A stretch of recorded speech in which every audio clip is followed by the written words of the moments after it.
Нови 19 лица избрани за членови на извршниот комитет на ВМРО-ДПМН по состанокот на Централниот комитет кој заседаваше речиси до полноќ. На листата која по состанокот ја објави пратеникот Антонио Милошовски се неговите колеги Ане Лашковска и Зекир Рамчиловиќ, доскорешниот портпарол на владата Александар Георгиевски, но и активистот Богдан Илиевски, еден од организаторите на протестите за заедничка Македонија кои кулминираа со крвавиот упад во собранието, како и историчарот Никола Србов, еден од основачите на здруженијето Стоп операција Сорос.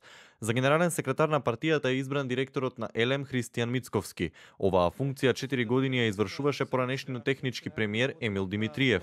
Од досегашните членови во извршниот комитет на партијата остануваат Илија Димовски, Владимир Ѓорчев, Никола Поповски, Никола Тодоров, а Даниела Рангелова.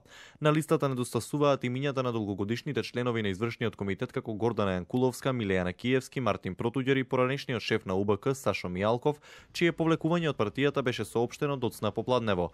Како причини тој ги наведе судските постапки кои специјалното обвинителство ги води против него. Со цел да се завршат судските постапки кои се во тека, во кои што кај мене постои лично убедување дека ќе се докаже вистината, донесов лична одлука да се повлечам од сите партиски функции. Низ целиот мој живот и работен век со своите можности, сила и знаење се вградува во партијата, почитувајќи и верувајќи во нејзините определби и идеја. До овој момент ВМРО-ДПМН не ги наведе официјалните причини за промената во кормилото на партијата.